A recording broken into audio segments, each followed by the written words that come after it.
A mis 55 años, estaba a punto de casarme por segunda vez y comenzar mi vida de nuevo. 2 horas antes de la boda, decidí darle una sorpresa romántica a mi prometido y me escondí en el armario de la suite nupcial. Me di cuenta de que otra persona entraba a la habitación con mi prometido. Cuando reconocí la voz, mi corazón se aceleró. Pero antes de continuar, asegúrate de ya estar suscrito al canal y escribe en los comentarios. ¿Desde dónde estás viendo este video? Nos encanta saber hasta dónde están llegando nuestras historias. Mi nombre es Sofía, tengo 55 años y creí que por fin había encontrado la paz que tanto buscaba. Después de 15 años de viudez, criando a mi hijo sola y dedicando cada minuto de mi vida a la empresa que construí desde cero, estaba a punto de casarme de nuevo. Ricardo era todo lo que siempre soñé: amable, atento, exitoso. Apareció en mi vida cuando menos lo esperaba, en un evento de beneficencia que mi empresa patrocinaba en un hotel de lujo en el corazón de Polanco, Ciudad de México. Fue amor a primera vista, o al menos eso fue lo que creí. Aquella mañana de sábado faltaban solo 3 horas para la ceremonia.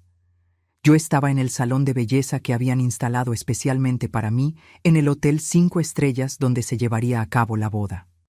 Mi vestido colgaba allí, un elegante modelo en tono champaña que elegí con tanto esmero. Nada de blanco, nada de velos extravagantes. A mis 55 años quería algo sofisticado, discreto, que reflejara quién era yo realmente. La maquillista trabajaba en mi rostro mientras me miraba al espejo y veía a una mujer diferente a la que fui a los 30 años, en mi primer matrimonio. Mi rostro tenía arrugas de expresión, marcas de quien ha vivido, sufrido y vencido. Mi cabello, antes totalmente castaño, ahora tenía canas que me empeñaba en mantener. No me avergonzaba de mi edad. Al contrario, cada año vivido era una conquista. Mi hijo Héctor estaba abajo, recibiendo a los invitados junto con Ricardo. Héctor tenía 32 años y siempre fue el centro de mi vida. Después de que perdí a mi primer esposo en un accidente automovilístico, me dediqué por completo a criar a mi hijo y a manejar mi negocio. La empresa de importación que fundé creció más allá de mis expectativas. Hoy éramos líderes en el mercado, con contratos millonarios y una reputación sólida. Cuando le presenté a Ricardo a Héctor hace 6 meses, me alegré por la reacción de mi hijo. Abrazó a Ricardo calurosamente y dijo que solo quería verme feliz. Dijo que yo merecía empezar de nuevo, que había pasado demasiado tiempo sola. Esas palabras me llenaron de alegría.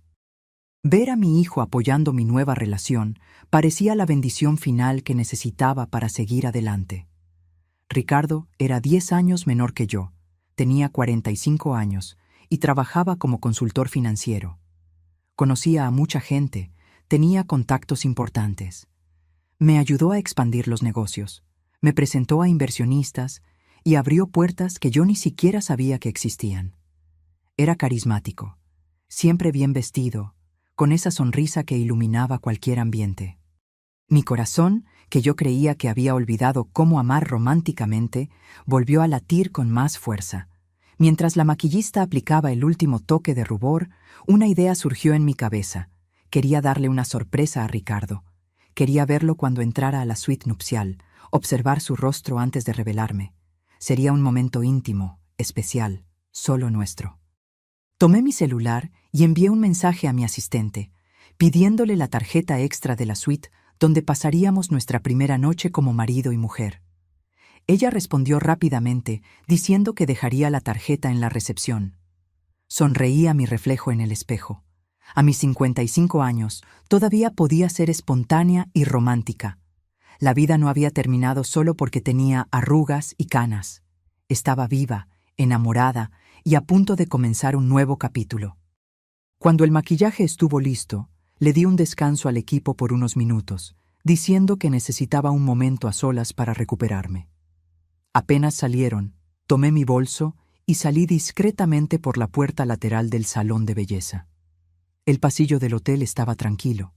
La mayoría de los empleados estaban ocupados preparando el salón de fiestas en la planta baja. Tomé el elevador hasta el 10º piso, donde se encontraba la suite presidencial que Ricardo y yo usaríamos. Mi corazón latía acelerado, no por nerviosismo, sino por una alegría genuina. Me sentía como una adolescente haciendo una travesura. Pasé por la recepción del piso, tomé la tarjeta que mi asistente había dejado y caminé por el pasillo silencioso hasta la puerta de la suite 1005. Acerqué la tarjeta al sensor y la puerta se abrió con un clic suave. La habitación estaba impecable. La cama tamaño king size, cubierta con sábanas blancas inmaculadas, pétalos de rosas rojas esparcidos artísticamente, champaña fría en una cubeta de plata. Todo estaba perfecto, exactamente como lo había planeado. Miré alrededor buscando el lugar ideal para esconderme. Mi vestido era demasiado voluminoso para meterme debajo de la cama. El baño sería demasiado obvio. Mis ojos se detuvieron en el gran armario empotrado cerca de la ventana. Era espacioso, con puertas corredizas que dejaban una pequeña rendija cuando no estaban completamente cerradas. Abrí el armario y vi que estaba vacío, excepto por algunos ganchos y 2 batas de baño blancas colgadas. Había espacio suficiente para acomodarme dentro sin arrugar demasiado mi vestido. Respiré hondo y entré, cerrando la puerta corrediza casi por completo, dejando solo una pequeña abertura por la que podía ver la habitación. La luz que entraba por la rendija era suficiente para ver la cama y la puerta de entrada. Yo podía ver, pero difícilmente alguien me vería allí dentro. Me recargué en la pared del fondo del armario y esperé. Mi plan era simple. Cuando Ricardo entrara, yo saldría y lo sorprendería. Imaginé su sonrisa, la sorpresa en sus ojos. Sería un momento especial que guardaríamos para siempre. Los minutos pasaban lentamente. Podía escuchar mi propio corazón latiendo en el silencio de la habitación. El perfume de las rosas llenaba el aire. Desde donde estaba, lograba ver el reflejo de la ventana en el espejo del tocador. El cielo afuera estaba azul, sin nubes. Todo conspiraba para que aquel fuera el día perfecto. De repente, oí pasos en el pasillo. Eran pasos pesados, masculinos. Mi corazón se aceleró. ¿Sería Ricardo? Todavía faltaban 2 horas para la ceremonia.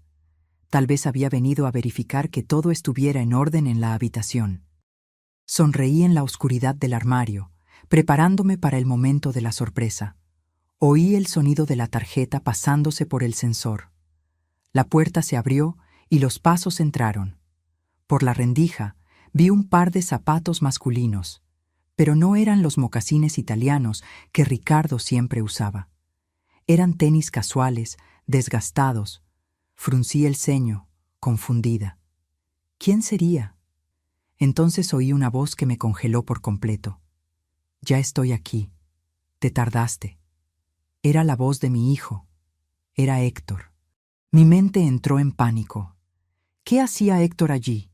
¿Por qué estaba en la suite nupcial? Contuve la respiración, tratando de entender. Tal vez había venido a verificar algo por mí. Tal vez quería asegurarse de que todo estuviera perfecto. Pero ¿por qué ese tono de voz? Parecía impaciente, incluso irritado. La puerta se abrió de nuevo. Otros pasos entraron. Esta vez reconocí inmediatamente los zapatos. Eran los mocasines de Ricardo.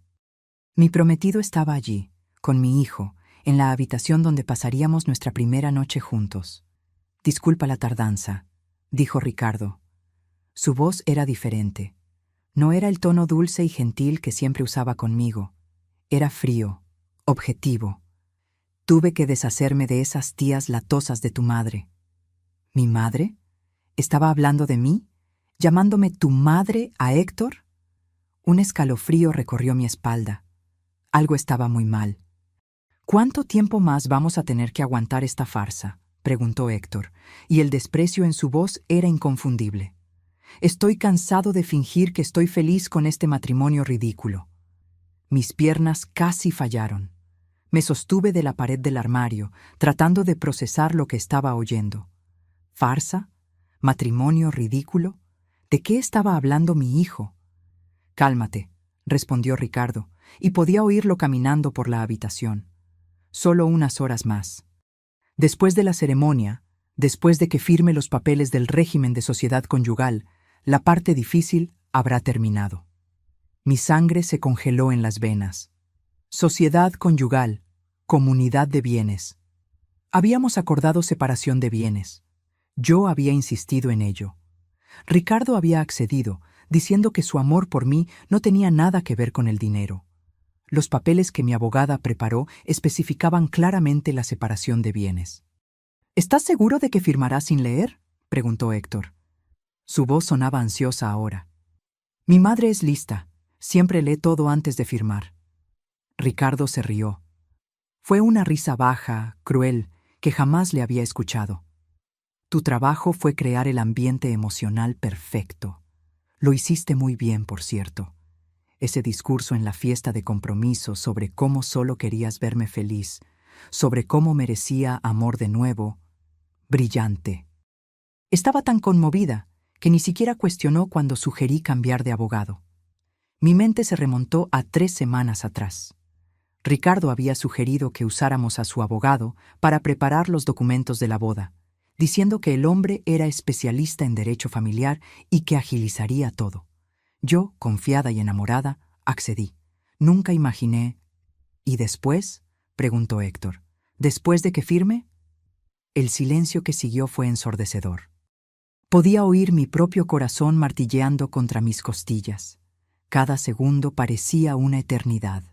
Después, dijo Ricardo lentamente, nos vamos de viaje de luna de miel. Ese crucero por el Caribe que tanto quería. Agua por todas partes, muchas oportunidades para... accidentes. No. Aquello no podía estar sucediendo. Debía estar teniendo una pesadilla. Tal vez el estrés de la boda, la ansiedad, todo eso me estaba haciendo alucinar.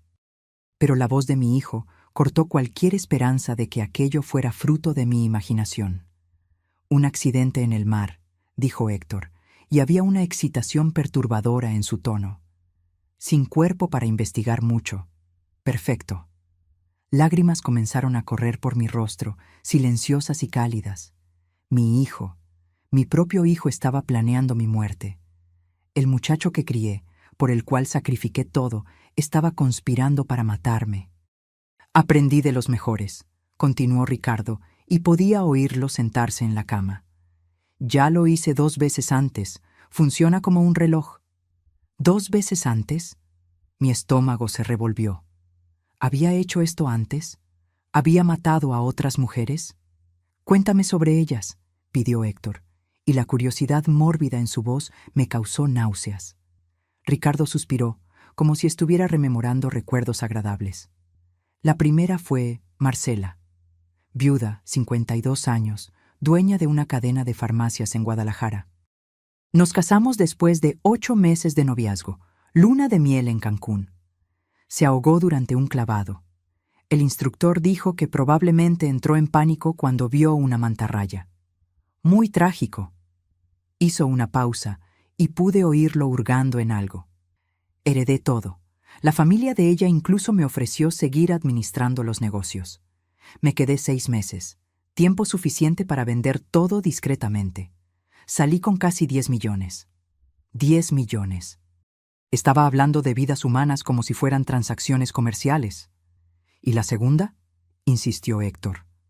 Ah, Beatriz, respondió Ricardo con un falso suspiro nostálgico.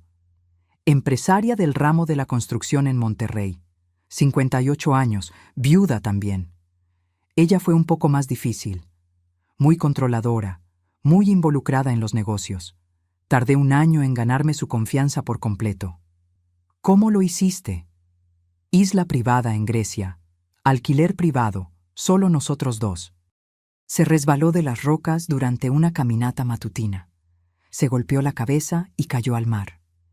Encontraron el cuerpo 3 días después. La investigación concluyó que fue accidente. Me quedé destrozado. Lloré en el funeral. Toda la actuación. Su familia me abrazó. Me consoló. Heredé participación del 40% en la empresa. Vendí todo en menos de 1 año. Yo estaba temblando incontrolablemente dentro del armario. Aquel hombre, aquel monstruo que había dejado entrar en mi vida, en mi cama, en mis negocios, era un asesino en serie. Y mi hijo lo sabía. Peor, mi hijo estaba ayudando. Y mi madre va a ser la tercera, dijo Héctor, y no había emoción alguna en su voz. Era como si estuviera hablando del clima. La mejor de todas, confirmó Ricardo. Tu imperio de importación vale mucho más que los negocios de las otras dos juntas. Estamos hablando de por lo menos 50 millones en activos líquidos, sin contar las propiedades e inversiones. Contigo como único heredero y yo como viudo con derecho a la mitad de todo por la sociedad conyugal, vamos a dividir una fortuna. 50 millones. Era más o menos eso. Yo había construido todo desde cero, trabajado 16 horas al día durante años, y ahora descubría que mi propio hijo veía todo ese esfuerzo solo como dinero esperando ser robado. ¿Cuándo vas a transferir mi parte?, preguntó Héctor. Paciencia, respondió Ricardo. Primero, dejamos pasar el luto adecuado, 6 meses, tal vez un año. Luego, yo empiezo a vender los activos discretamente. Recibirás tu mitad según lo acordado, 25 millones. Dinero suficiente para que nunca más tengas que trabajar en la vida. Me lo merezco, dijo Héctor con amargura. Pasé la vida entera siendo el hijo perfecto. Estudié lo que ella quiso, trabajé en la empresa como un esclavo, fingí interés por ese negocio aburrido de importación. Todo para asegurar que cuando muriera, yo heredara todo. Cada palabra era una puñalada en mi corazón. Yo había dado todo por ese muchacho. Pagué las mejores escuelas, la mejor universidad, le di un cargo importante en la empresa incluso cuando demostraba poco interés. Creí que solo necesitaba tiempo para madurar, que eventualmente se enamoraría del negocio como yo. Tú hiciste la parte más difícil, dijo Ricardo. Presentarme con ella, construir la confianza, hacer que me viera como el yerno perfecto. Tu trabajo fue esencial. Yerno perfecto. Las piezas comenzaron a encajar en mi mente. Había sido Héctor quien sugirió que fuera a aquel evento de beneficencia donde conocí a Ricardo. Héctor quien insistió en que Ricardo era un buen hombre, que yo debería darle una oportunidad al amor. Héctor, quien ayudó a planear nuestra primera cita, que siempre estaba allí incentivando la relación. Todo había sido un plan, desde el inicio.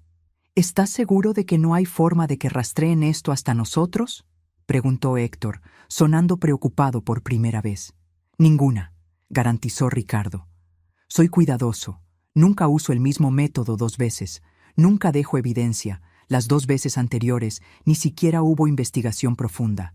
Mujeres mayores, accidentes durante viajes. Es un patrón común. Las autoridades ni siquiera sospechan. ¿Y si alguien desconfía? ¿De qué? Se rió Ricardo. ¿De un esposo enamorado que perdió trágicamente a su esposa en un accidente? ¿De un hijo dedicado que está de luto por su madre? Somos víctimas, Héctor. Y las víctimas no son sospechosas. Continuaron conversando sobre detalles. Sobre cómo Ricardo garantizaría que yo usara un chaleco salvavidas defectuoso durante un paseo en barco. Sobre cómo ya había sobornado a uno de los empleados del crucero para que testificara que yo estaba bebiendo mucho, que estaba actuando de forma imprudente. Sobre cómo Héctor escenificaría al hijo devastado, tal vez hasta se desmayaría en el funeral para causar más conmoción. Yo escuchaba todo dentro de aquel armario oscuro, mi vestido de novia arrugado, mi maquillaje corrido por las lágrimas. La mujer que entró a esa habitación media hora atrás ya no existía. Aquella Sofía, ingenua y enamorada, había muerto. En su lugar nacía otra persona. Alguien que acababa de perder todo lo que amaba, pero que no perdería su vida. Necesitamos bajar, dijo Ricardo finalmente. La ceremonia comienza en 1 hora. Tu madre debe estar preguntándose dónde estás. Que se preocupe, respondió Héctor con desdén. Dentro de unos meses ya no se preocupará por nada. Se rieron de mi muerte planeada. Se rieron de lo tonta y confiada que era yo. Se rieron de lo fácil que sería engañarme hasta el final. Oí pasos alejándose. La puerta se abrió y se cerró. Después, Silencio. Me quedé allí parada, incapaz de moverme. Mi cuerpo entero temblaba. Las piernas estaban débiles, como si fueran a desplomarse en cualquier momento. ¿Cuánto tiempo pasé allí? No lo sé decir. Pudo haber sido 5 minutos o 30. Finalmente, con un esfuerzo inmenso, empujé la puerta del armario y salí. Me tambaleé hasta la cama y me senté, o mejor dicho, me desplomé sobre ella. Los pétalos de rosa se pegaron a mi vestido. La champaña seguía fría en la cubeta, indiferente a la tragedia que acababa de ocurrir en esa habitación. Miré al espejo del tocador y vi mi reflejo. Mis ojos estaban rojos, el rímel escurrido formando líneas negras en mi rostro. Parecía una novia fantasma, una versión distorsionada de aquella mujer feliz que estaba en el salón de belleza hace una hora. Mi celular vibró en el bolsillo del vestido. Era un mensaje de Héctor. «Mamá, ¿dónde estás? Te estamos buscando. La ceremonia comienza en 45 minutos», seguido de otro de Ricardo. «Mi amor, estoy ansioso por verte en el altar. Te amo. Te amo». Aquellas palabras que antes me llenaban de alegría, ahora me causaban repulsión física. Tenía que salir de allí. Tenía que pensar. ¿Pero hacer qué? Si simplemente cancelaba la boda, sabrían que descubrí algo. Ricardo podría desaparecer, y yo no tendría pruebas de lo que oí.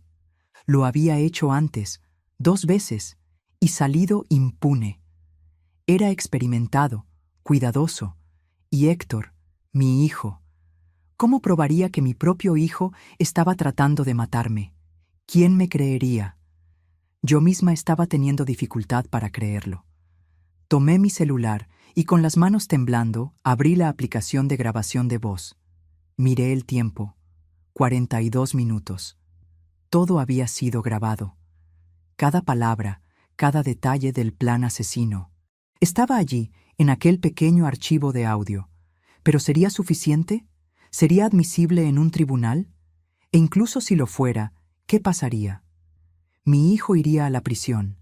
El muchacho que cargué en brazos, que enseñé a caminar, que consolé en cada pesadilla. Incluso después de todo lo que oí, la parte de mí que era madre sentía un dolor punzante solo de pensarlo.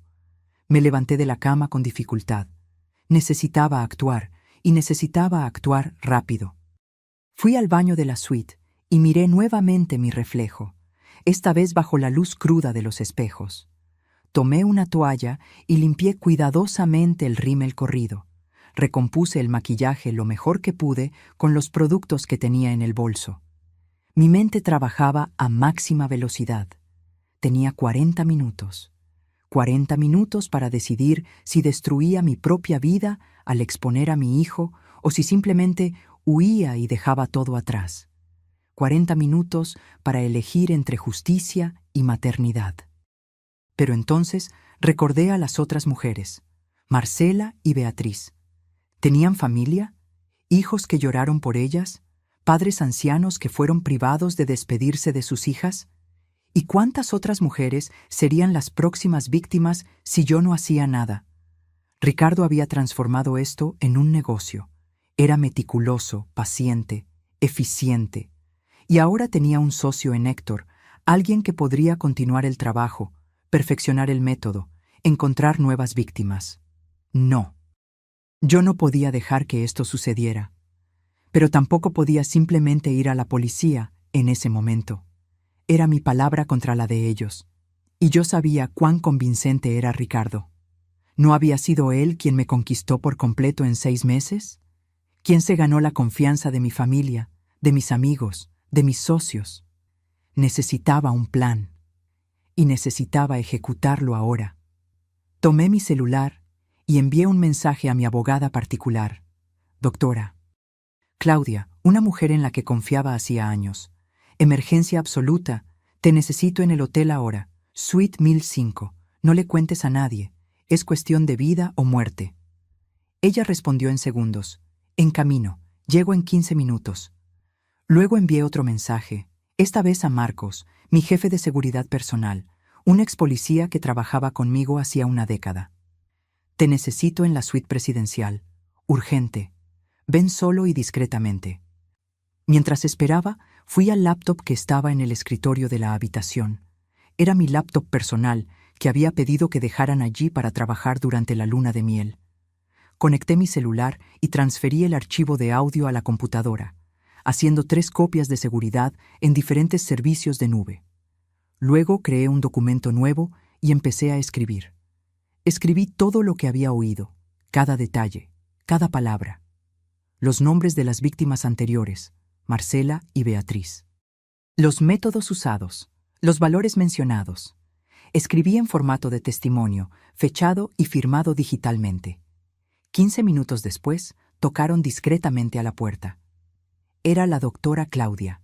Entró rápidamente, cerrando la puerta detrás de sí. Sus ojos se abrieron al verme. «Sofía, ¿qué pasó? ¿Estás bien?» Le hice una señal para que se sentara y le puse audífonos. «Escucha esto, todo». Puse el audio a reproducir. Vi su expresión cambiar mientras escuchaba. De confusión a shock, de shock a horror, de horror a furia contenida. Cuando terminó, estaba pálida. «Dios mío», susurró, «tu hijo y Ricardo, Sofía, necesitamos llamar a la policía ahora». «Aún no», respondí. Mi voz estaba sorprendentemente tranquila. «Necesito que hagas algo primero. Necesito documentos, rápidamente». Expliqué mi plan. La doctora Claudia me miró como si estuviera loca, pero luego asintió lentamente. «Es arriesgado, muy arriesgado». «Lo sé, pero es la única forma de garantizar que no escapen». Ricardo lo hizo antes, 2 veces. Es cuidadoso. Si simplemente cancelamos la boda ahora, él va a desaparecer. Y Héctor inventará una historia, dirá que estoy confundida, tal vez incluso cuestione mi cordura. Otro golpe en la puerta. Era Marcos. Abrí y él entró, su postura militar evidente incluso en traje de civil. Cuando oyó el audio, su mandíbula se tensó. «Puedo resolver esto de otras maneras», dijo él bajo, y el tono en su voz dejaba claro qué tipo de resolución tenía en mente. «No», respondí firmemente. «Esto tiene que hacerse de la manera correcta. Legal. Van a pagar por lo que hicieron, pero dentro de la ley». Les expliqué a los dos cuál era mi plan. Intentaron disuadirme. Argumentaron que era demasiado peligroso, que estaba poniendo mi vida en riesgo. Pero yo estaba decidida. «Sofía», dijo Claudia tomando mis manos. «¿Estás segura de esto? Una vez que comencemos, no hay vuelta atrás». La miré, luego a Marcos. «Mi hijo planeó matarme. El hombre que amaba es un asesino en serie. No hay nada a qué volver aquí. Solo hay justicia o muerte, y yo no voy a morir». Intercambiaron una mirada y luego asintieron. La doctora Claudia comenzó a trabajar en su laptop, preparando los documentos que le pedí. Marcos hizo algunas llamadas discretas, organizando lo que sería necesario. Yo volví al baño y recompuse completamente mi apariencia. 30 minutos después, parecía nuevamente una novia radiante. Por fuera, al menos. Por dentro, yo era otra persona. Una persona más fría, más dura, más determinada. Miré a Claudia. «¿Listo?» Ella asintió, mostrándome los documentos en su tableta. «Todo listo, pero Sofía, última oportunidad de cambiar de opinión». «No voy a cambiar», respondí. Firmé digitalmente cada documento que ella preparó. Tomé mi celular y envié un mensaje a Héctor. «Disculpa la demora, querido. Estaba terminando unos detalles. Estoy bajando ahora». A Ricardo. «Mi amor, nos vemos en el altar en 10 minutos. No puedo esperar». Marcos me escoltó discretamente hasta el elevador de servicio. Claudia siguió por otro camino, llevando su laptop y una copia de todo. Yo le había instruido exactamente qué hacer y cuándo hacerlo. Cuando llegué al salón donde sería la ceremonia, la música ya estaba tocando. Mis invitados estaban todos sentados, bellamente vestidos, sonriendo con expectativa. Héctor estaba al lado de Ricardo cerca del altar improvisado. Mi hijo me vio y sonrió. Fue una sonrisa cálida, perfecta. Era bueno en eso. Siempre lo fue. ¿Cuántas veces a lo largo de los años había malinterpretado sus expresiones? ¿Cuántas veces confundí sus manipulaciones con amor genuino? Ricardo se volteó cuando la música nupcial comenzó. Sus ojos se iluminaron al verme. Llevó la mano a su pecho, en un gesto que parecía conmovido. La perfecta escenificación del novio enamorado. Caminé por el pasillo, sola. No tenía padre para entregarme. Él había fallecido años atrás. Siempre pensé que sería Héctor quien me llevaría al altar, pero él había declinado educadamente, diciendo que prefería quedarse al lado de Ricardo como padrino. Ahora entendía por qué. Querían estar juntos, presentar un frente unido. A cada paso que daba, sentía las miradas de los invitados sobre mí. 200 personas que no tenían idea de lo que estaba a punto de suceder. 200 testigos de lo que estaba planeando. Llegué al altar. Ricardo extendió su mano hacia mí. Yo la tomé. Su mano estaba cálida, firme. La mano de un asesino. «Estás hermosa», susurró. «Gracias», respondí con una sonrisa. El celebrante, un juez de paz que Ricardo había sugerido, comenzó la ceremonia. Habló sobre amor, compromiso, compañerismo. Cada palabra sonaba como una broma cruel. Miré a Héctor, al lado de Ricardo. Mi hijo me observaba con una expresión que ahora reconocía. No era amor, era cálculo. Estaba evaluando si yo sospechaba de algo, si había alguna señal de que yo sabía. Le sonreí. Una sonrisa de madre orgullosa. Vi alivio pasar por sus ojos. «Llegamos ahora al intercambio de votos», anunció el celebrante. «Ricardo, ¿aceptas a Sofía como tu legítima esposa?» «Acepto», dijo Ricardo, su voz clara y firme. «Sofía, ¿aceptas a Ricardo como tu legítimo esposo?»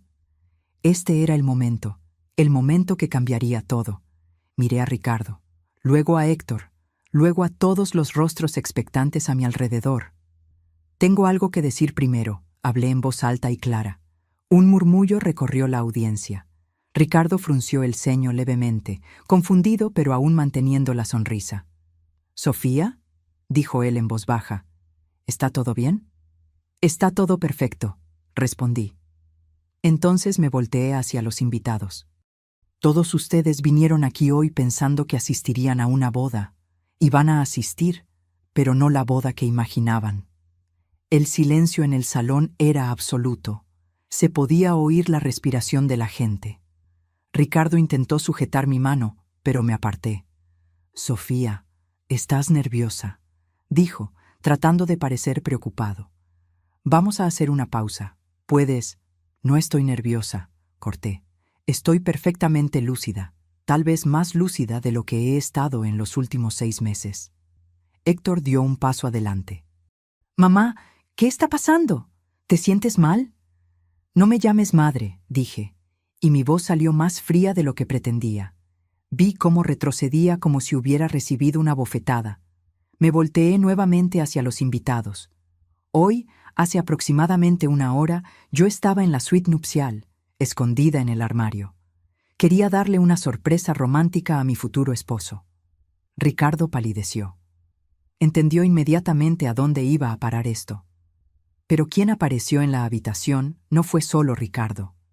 Fue mi hijo también. Y ellos no sabían que yo estaba allí, así que conversaron libremente. «Mamá, no sé de qué estás hablando», comenzó Héctor, pero había pánico en sus ojos. «Y yo lo oí todo», continué, mi voz aumentando. «Los oí a ustedes planeando mi asesinato. Los oí riendo sobre lo fácil que sería engañarme. Oí sobre las otras 2 mujeres que Ricardo mató antes». El salón estalló en exclamaciones de shock. Personas se levantaron, comenzaron a hablar al mismo tiempo. Ricardo intentó agarrarme, pero Marcos apareció de la nada, interponiéndose entre nosotros. «Esto es una locura», gritó Ricardo a los invitados. «Está teniendo una crisis, necesita ayuda». «¿Estoy teniendo una crisis?», repetí. «Qué interesante. Es la misma táctica que usarías si hubieras sobrevivido al accidente que estabas planeando, ¿no es así? ¿Cuestionar mi sanidad mental?»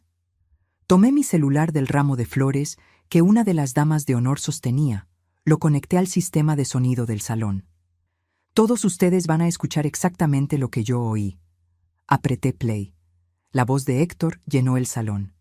Ya estoy aquí, te tardaste. Seguida de la de Ricardo. Disculpa la tardanza. Tuve que deshacerme de esas tías latosas de tu madre. Vi el rostro de Ricardo cambiar de color, de pálido a rojo, de rojo a gris. Héctor intentó correr, pero Marcos lo sujetó por el brazo. El audio continuó reproduciéndose. Cada palabra, cada detalle del plan. Los invitados escuchaban en shock absoluto. Algunas mujeres comenzaron a llorar. Hombres apretaron los puños. Cuando el audio mencionó a las víctimas anteriores, Marcela y Beatriz, vi a dos mujeres en la audiencia levantarse abruptamente. No las conocía. Debían ser invitadas de Ricardo. Marcela era mi hermana, gritó una de ellas, lágrimas corriendo por su rostro. Murió hace 3 años. Dijeron que fue un accidente. La otra mujer estaba temblando. Beatriz era mi socia. Se casó con un hombre llamado Roberto Andrade. Pero ese hombre, señaló a mi prometido, se parece exactamente a él, solo que con barba y cabello diferente. Ricardo intentó salir, pero Marcos y otros 3 guardias que yo había instruido discretamente antes ya bloqueaban las salidas. «¡No entienden!», gritó Ricardo. «Esa grabación es falsa, fue manipulada. Sofía está obsesionada, ella...» «¿Obsesionada?», me reí sin humor. «Tienes razón en una cosa. Yo estaba obsesionada con creer que había encontrado el amor de nuevo, obsesionada con confiar en mi propio hijo». Miré a Héctor. Se había desplomado en una silla, el rostro entre las manos. Parte de mí, la parte que aún era madre, quería correr hacia él, abrazarlo, preguntar por qué. Pero la parte que lo había oído reír sobre mi muerte planeada se mantuvo firme.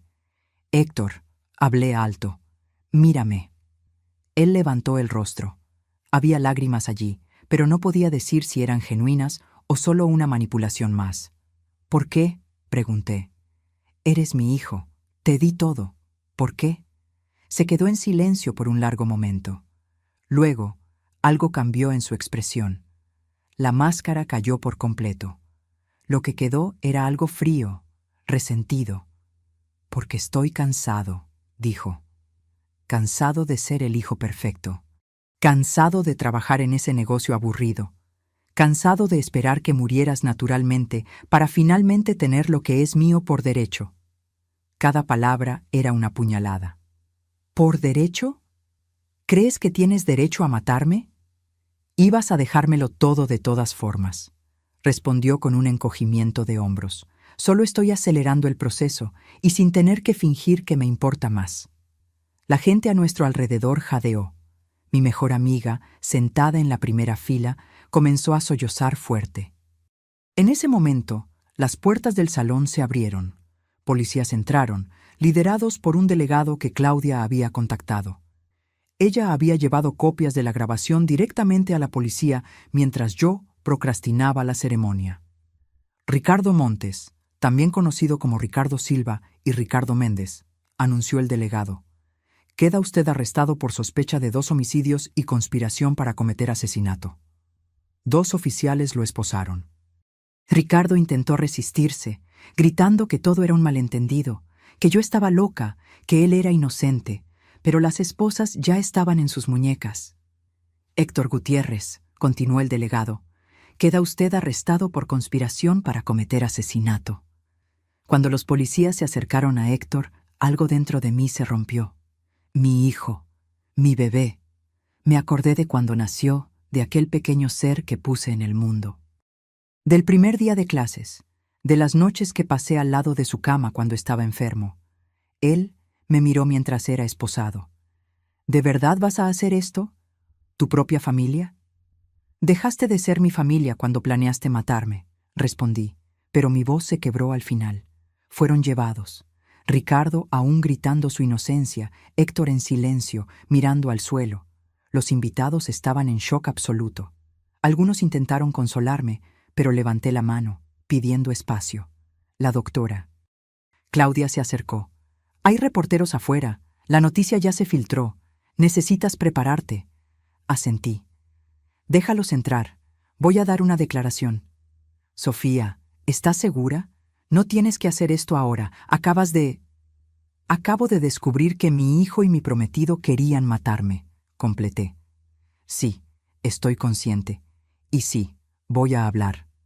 Salí del salón. Los flashes de las cámaras eran cegadores. Micrófonos fueron empujados hacia mí, preguntas gritadas de todos lados. Levanté la mano y el tumulto disminuyó. Mi nombre es Sofía Gutiérrez, comencé. Hoy debía ser el día más feliz de mi vida. En su lugar, descubrí que las dos personas en quienes más confiaba planeaban asesinarme por dinero. Hice una pausa, dejando que eso se asimilara. Pero no voy a ser una víctima, no voy a ser un nombre más en una lista de mujeres que fueron manipuladas y asesinadas. Voy a usar cada recurso que tengo, cada contacto, cada centavo, para garantizar que se haga justicia. Un reportero gritó: «Señora Gutiérrez, ¿cómo se siente con respecto a su hijo?». Respiré hondo. Estoy destrozada. Como madre, estoy completamente destrozada. Pero como mujer, como ser humano, estoy furiosa. Y la furia va a superar al dolor, al menos por tiempo suficiente para hacer lo que tiene que ser hecho. Otro reportero: «¿Va a demandar?». «Voy a hacer más que demandar», interrumpí. «Voy a asegurarme de que cada víctima de Ricardo sea reconocida. Marcela y Beatriz no van a ser olvidadas como simples accidentes. Y voy a usar mi historia como alerta. Mujeres, especialmente mujeres mayores, son vistas como blancos fáciles. Bueno, yo no soy fácil, y no voy a dejar que otras sean tratadas así». Los días que siguieron fueron un torbellino. La historia se esparció como fuego por los medios nacionales. Novia de 55 años expone plan de asesinato en el altar, estaba en todos los titulares. Programas de televisión me buscaban, podcasts de True Crime querían entrevistas, periodistas acampaban en la puerta de mi casa en Las Lomas. Di algunas entrevistas cuidadosamente seleccionadas. Cada vez que contaba la historia se volvía más fácil. No el dolor, sino la narrativa. Yo estaba transformando mi trauma en algo útil, en un mensaje. La investigación policial avanzó rápidamente. Con la grabación que proporcioné y el testimonio de las familias de Marcela y Beatriz, consiguieron una orden de registro completa para la casa de Ricardo. Lo que encontraron allí fue aterrador. Había una computadora con archivos detallados sobre no 2, sino 5 mujeres. Marcela y Beatriz eran las que él había mencionado, pero había 3 otras en ciudades diferentes, todas muertas en accidentes en los últimos 10 años. Cada una dejó a Ricardo como beneficiario de seguros de vida cuantiosos o heredero de propiedades. También había una carpeta sobre mí. Contenía todo: mis horarios, mis rutas habituales, detalles sobre mi salud, mis medicamentos, mis preferencias. Él había estudiado cada aspecto de mi vida con la meticulosidad de un depredador estudiando a su presa.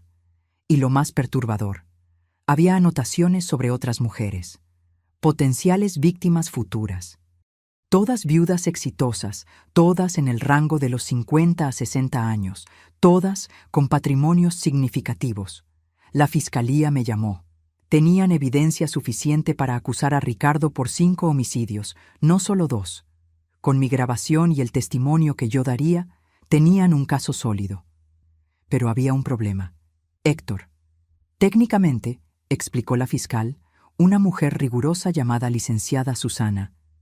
Tu hijo puede alegar que fue coaccionado, que tenía miedo de Ricardo, que solo estaba cooperando para salvar su propia vida. Pero la grabación, protesté. Él estaba claramente participando voluntariamente. Estaba emocionado con eso. Lo sé, y vamos a usar eso. Pero un buen abogado defensor puede crear duda razonable. Es joven, puede decir que fue manipulado por un hombre mayor y experimentado. La idea de que Héctor escapara de la plena punición me enfureció. ¿Qué necesitas de mí? Tu testimonio será crucial, pero también... Sofía, necesito que estés preparada. La defensa va a intentar destruirte en el estrado de los testigos. Van a cuestionar tu estabilidad mental, tus motivaciones. Van a sugerir que manipulaste la grabación, que te estás vengando de un hijo que te decepcionó. Que lo intenten, respondí. El juicio fue programado para 6 meses después. Mientras tanto, los medios seguían frenéticos. Descubrieron la identidad de las otras 3 víctimas de Ricardo. Familias que habían llorado a seres queridos perdidos en accidentes trágicos, ahora descubrían que fueron asesinatos planeados. Una de esas familias me contactó. La hija de una de las víctimas, una mujer llamada Patricia, vino a mi oficina. «Mi madre», dijo ella con lágrimas en los ojos, «murió en un incendio hace 7 años en Puebla. Dijeron que fue un cortocircuito, pero yo siempre supe que había algo raro. Ella era tan cuidadosa, tan meticulosa». Sujeté su mano. «Lo siento mucho. Por ti y por ella». «Gracias a ti», dijo Patricia. «Finalmente vamos a tener respuestas. Finalmente podemos procesar el luto de verdad, sabiendo la verdad». Aquella conversación cambió algo en mí. Yo no estaba haciendo esto solo por mí. Estaba haciendo por Marcela, Beatriz, por la madre de Patricia y por las otras mujeres que Ricardo había transformado en estadísticas. Mientras tanto, Héctor estaba en prisión esperando juicio. Su abogado intentó negociar. Querían que testificara contra Ricardo a cambio de una sentencia reducida. La fiscal me llamó para discutir. «Es una buena oferta. Con su testimonio, garantizamos que Ricardo nunca más salga de prisión. ¿Y Héctor?» Probablemente recibiría entre 5 a 10 años, con posibilidad de libertad condicional. 5 a 10 años, por conspirar para matarme, por reír sobre mi muerte planeada. «No», dije, «él no negocia, va a juicio como Ricardo. Sofía, entiendo tu rabia, pero...» «No es sobre rabia», interrumpí. «Es sobre justicia. Si lo dejamos hacer un acuerdo, mandamos el mensaje de que conspirar para matar a tu propia madre por dinero es algo que puede ser negociado. No lo es». La fiscal se quedó en silencio por un momento. «¿Estás segura? El juicio va a ser brutal, para ti». «Lo sé, pero voy a estar allí, y voy a testificar». Héctor intentó contactarme varias veces. Cartas, mensajes a través de su abogado, pedidos de visita. Ignoré todos. No tenía nada que decirle, o mejor dicho, todo lo que tenía que decir lo diría en el tribunal. Su abuela paterna, mi ex-suegra, vino a verme. Estaba destrozada. «Sofía», lloró ella, «es mi nieto, mi único nieto. Por favor, no puedes...» «Él planeó matarme», dije gentilmente, pero firmemente. «Él se rió de eso. Si oyeras la grabación...» «La oí», admitió ella, secándose las lágrimas. «La policía me la mostró, pero es un niño, fue influenciado. Tiene 32 años, no es un niño. Y nadie lo influenció a desear mi muerte, eso vino de él». Ella se fue llorando. Sentí pena por ella. Era inocente en todo esto, solo una abuela que amaba a su nieto. Pero yo no podía dejar que eso cambiara mi decisión. Los meses pasaron lentamente.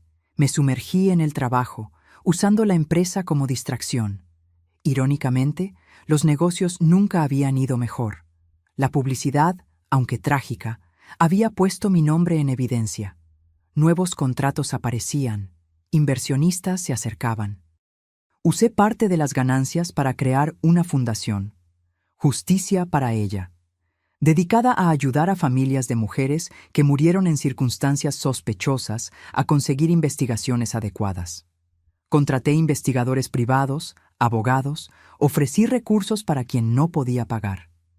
Marcela, Beatriz y las otras 3 víctimas de Ricardo se convirtieron en las primeras beneficiarias póstumas. Sus historias fueron contadas, sus muertes reinvestigadas adecuadamente, sus memorias honradas. Finalmente, llegó el día del juicio. El tribunal estaba lleno. Medios de todo el país estaban allí. Las familias de las víctimas sentadas juntas en solidaridad. Mis amigos y empleados apoyándome. Y allí al frente, separados por guardias, estaban Ricardo y Héctor. Ricardo parecía diferente, más pequeño de alguna forma. La confianza que siempre exhaló había desaparecido. Sus hombros estaban encorvados, su rostro pálido. Héctor me miró cuando entré. Intentó sonreír, aquella sonrisa que siempre usaba cuando quería algo de mí. Desvié la mirada. El juez entró y el juicio comenzó. La fiscal presentó el caso metódicamente. La grabación fue reproducida para el jurado.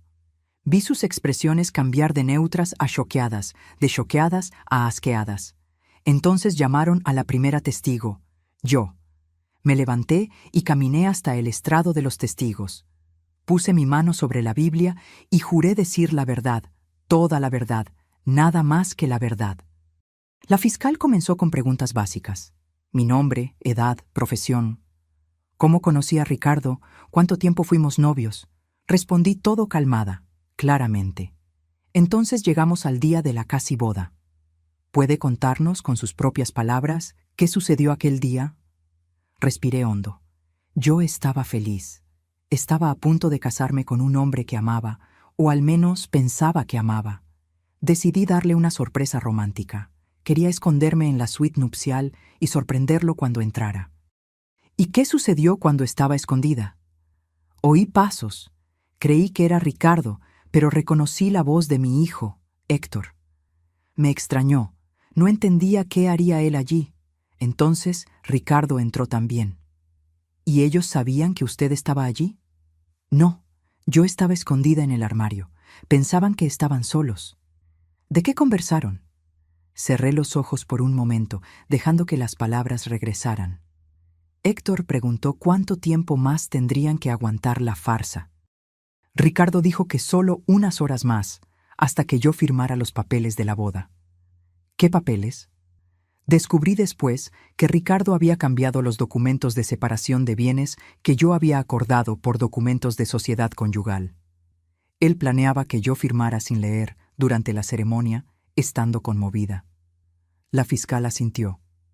¿Y luego? Luego comenzaron a hablar sobre matarme. Mi voz falló un poco. Sobre un accidente durante la luna de miel. Ricardo mencionó que lo había hecho antes con otras mujeres, Marcela y Beatriz. ¿Cómo se sintió oyendo eso?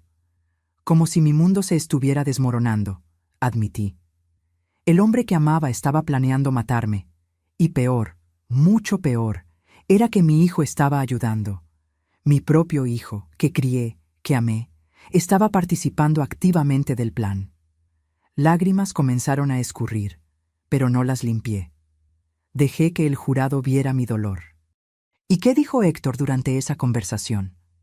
Él dijo que estaba cansado de fingir ser el hijo perfecto, que quería el dinero que sería de él de todas formas.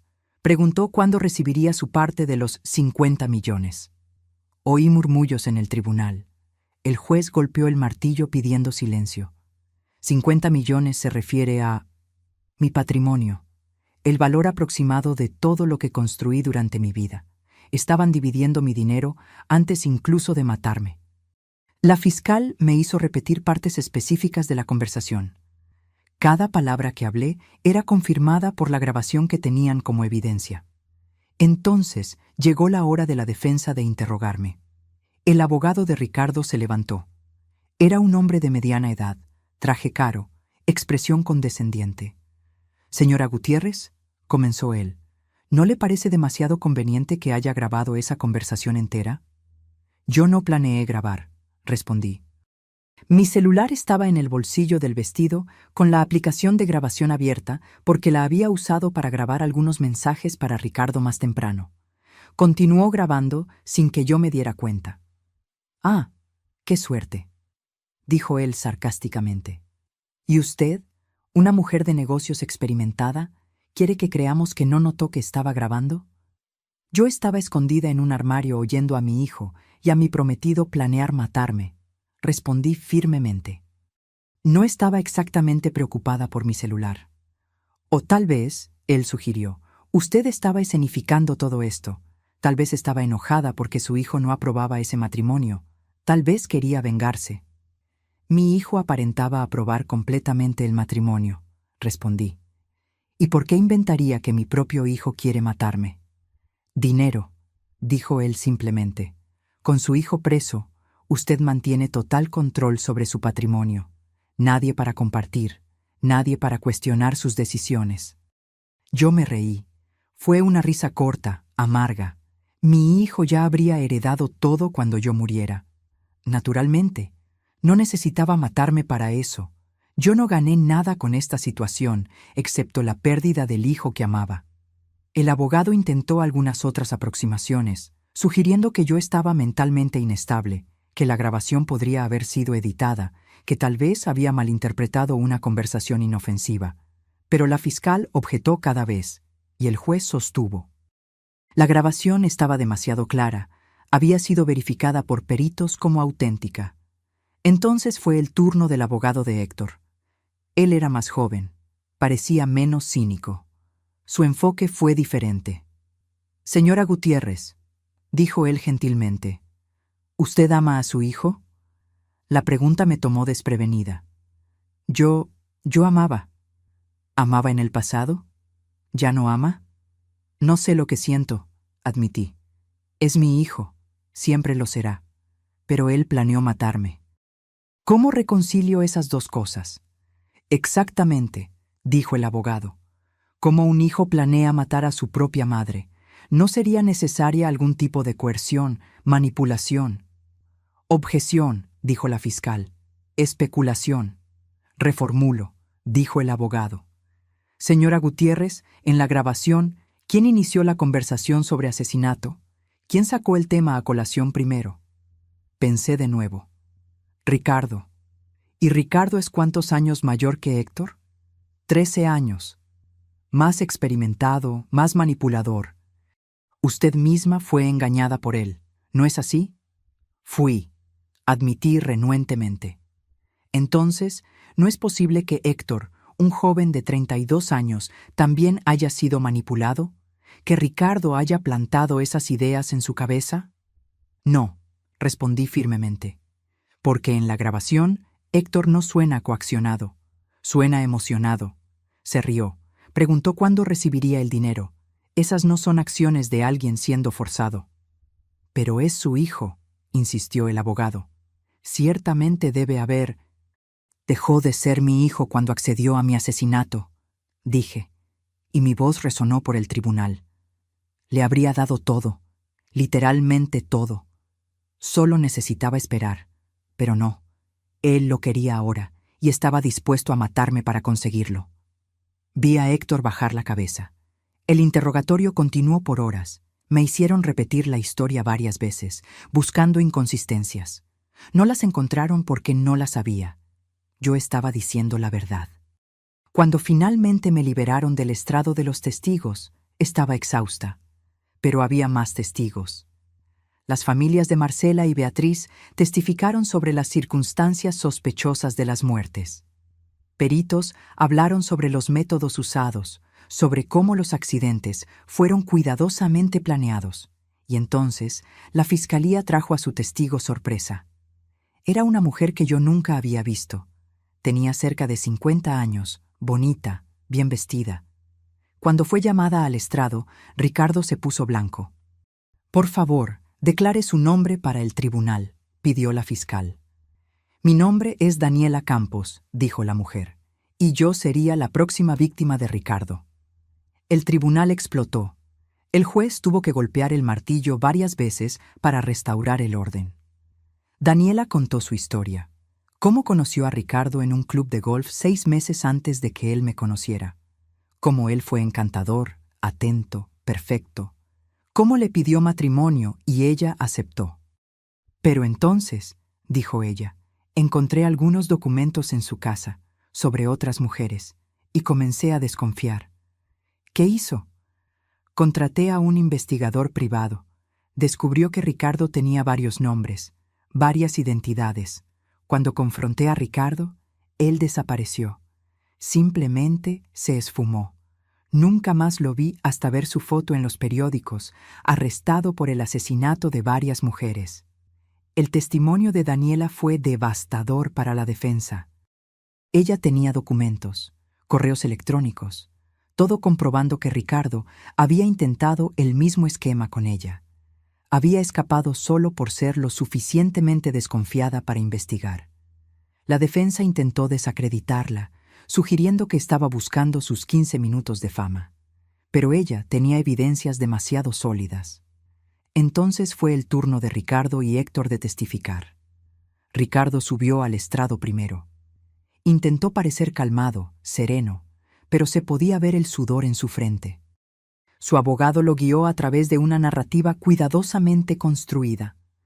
Ricardo alegó que todo fue un malentendido, que la conversación que oí fue sacada de contexto, que él y Héctor solo estaban bromeando sobre escenarios absurdos, no planeando realmente nada.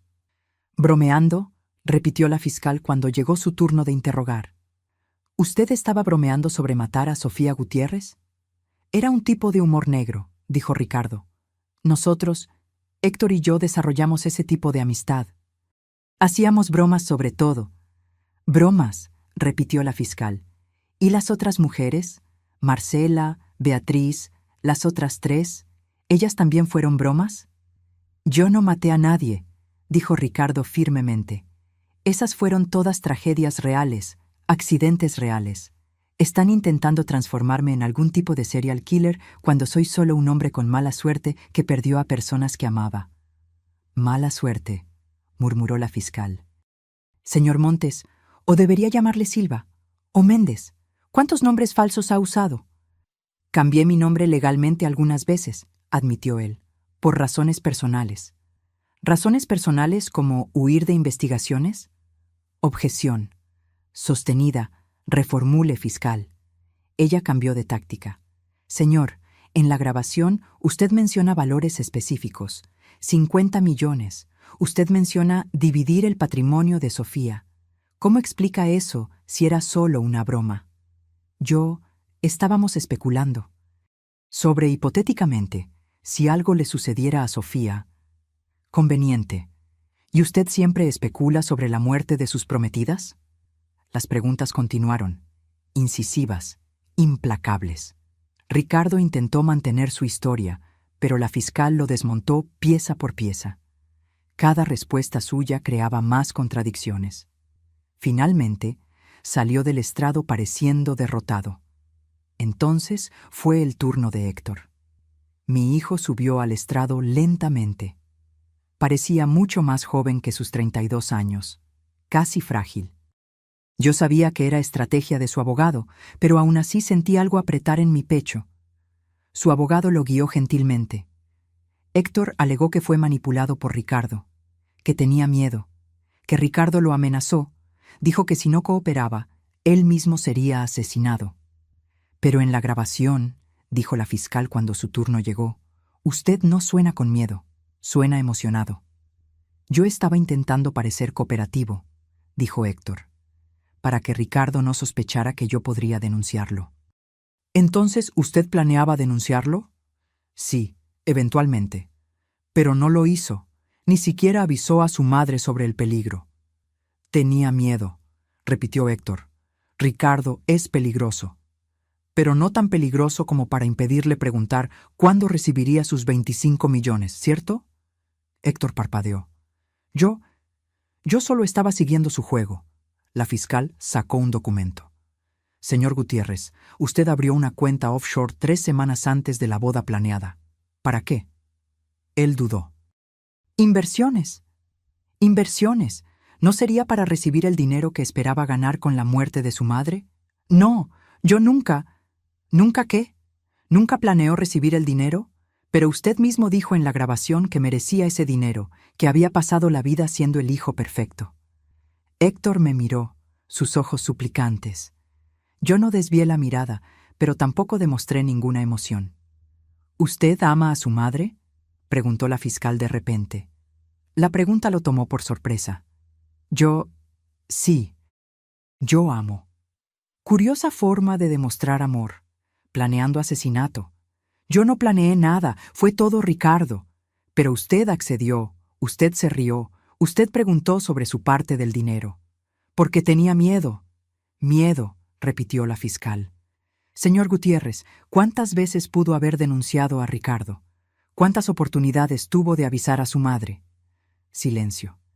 Usted tenía el teléfono de la policía. Tenía acceso a su madre en cualquier momento. Podría haber enviado un mensaje anónimo, una llamada, cualquier cosa. Pero no lo hizo. ¿Sabe por qué? Porque usted quería el dinero. Así de simple. Usted veía a su madre como un obstáculo entre usted y la riqueza que creía merecer. No es verdad. Entonces mire a su madre ahora, ordenó la fiscal. Mírela a los ojos y diga que usted no quería que ella muriera. Héctor me miró. Yo lo encaré de vuelta, mi rostro una máscara neutra.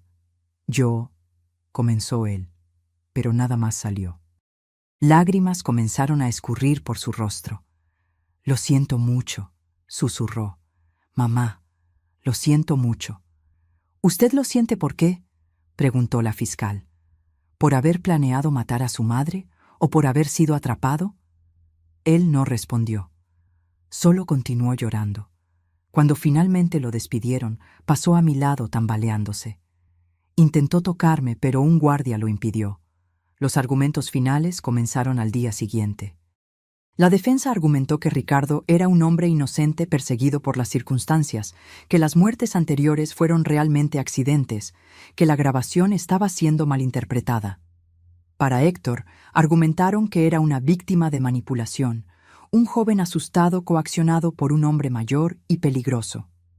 La fiscalía pintó un cuadro diferente, de un depredador calculista y experimentado que transformó el asesinato en un negocio lucrativo, y de un hijo codicioso dispuesto a matar a su propia madre por dinero. Sofía Gutiérrez, dijo la fiscal en su argumento final, es una sobreviviente. Pudo haber muerto en el mar, otra víctima trágica de un accidente. Pero por pura suerte, por haber decidido hacer una sorpresa romántica, ella oyó la verdad. Y fue lo suficientemente valiente para no solo salvar su propia vida, sino para traer justicia para Marcela, Beatriz y todas las otras. Señaló a Ricardo y Héctor.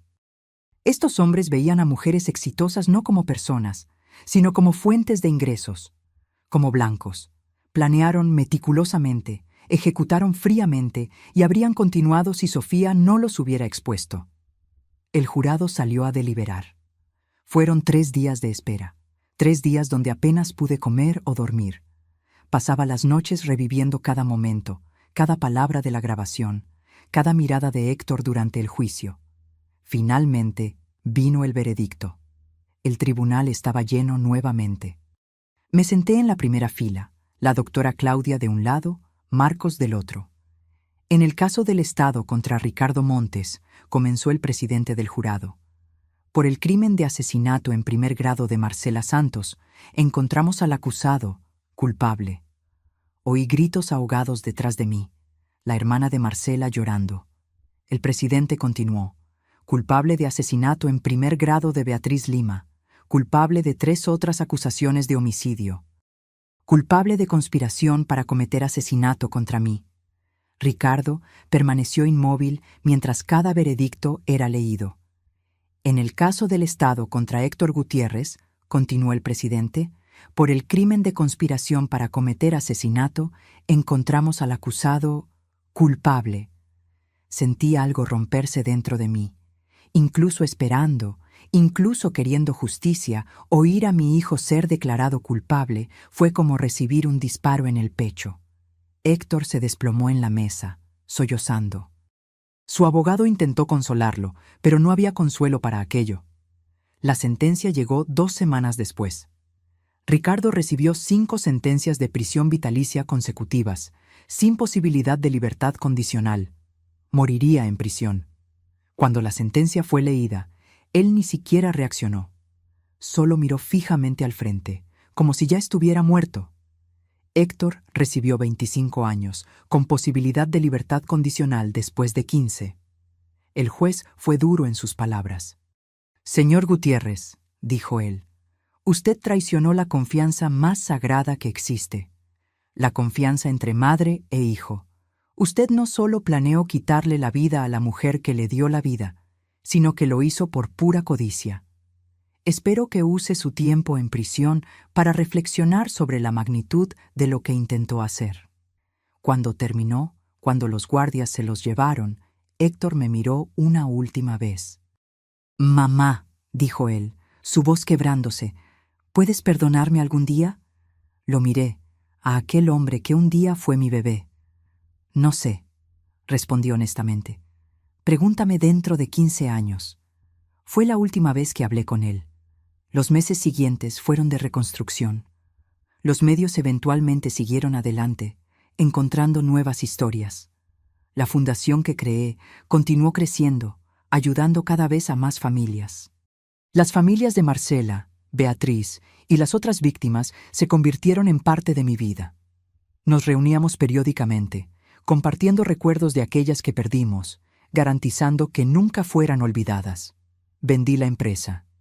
Ya no podía trabajar allí, no cuando cada rincón me recordaba a Héctor, a cómo yo creía que estábamos construyendo algo juntos. Vendí por un valor justo y usé el dinero para expandir la fundación. Cambié de casa también. Ya no podía vivir en el lugar donde crié a mi hijo, donde cada habitación tenía recuerdos de él. Compré un apartamento más pequeño, más sencillo en Coyoacán. Empecé de nuevo. La terapia ayudó. Fueron meses de sesiones dolorosas, desempacando cada capa de traición, de dolor, de culpa. Sí, culpa. Porque por más que supiera racionalmente que no era mi culpa, parte de mí seguía preguntando, ¿dónde me equivoqué? ¿Cuándo mi hijo se transformó en alguien capaz de planear mi asesinato? Usted no se equivocó, mi terapeuta repetía. Algunas personas simplemente toman malas decisiones, decisiones crueles, y eso no es un reflejo de usted como madre. Pero tomó tiempo aceptar eso. Un año después del juicio, recibí una carta. Era de Héctor. Me quedé mirando el sobre por días antes de tener el coraje de abrirlo.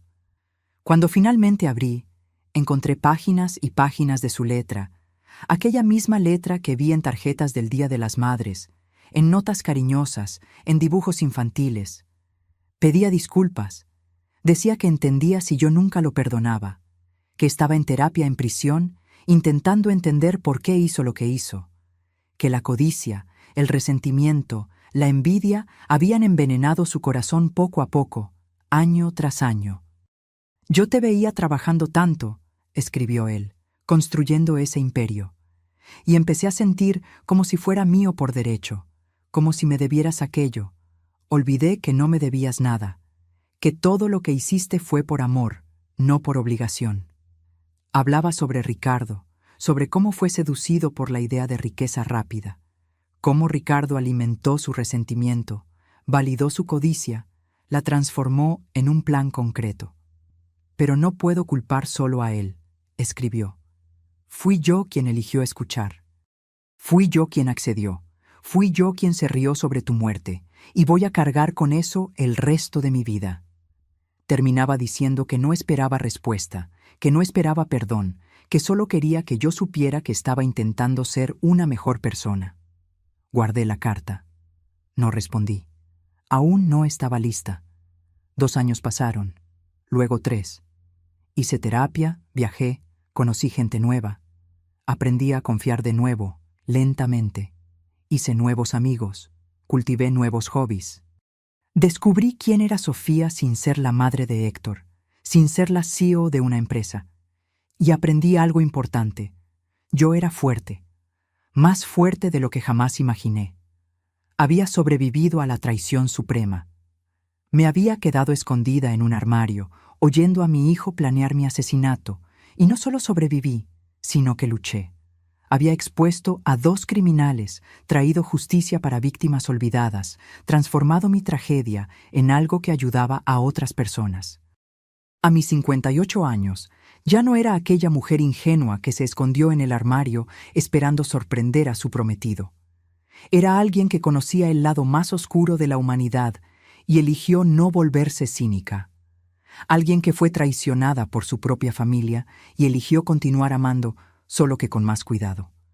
En mi cumpleaños número 59 hice algo que no había hecho en 3 años. Fui a visitar a Héctor. Él había cambiado. Estaba más delgado, más viejo de lo que sus 35 años deberían parecer. Pero había algo diferente en sus ojos, algo que podría ser remordimiento genuino.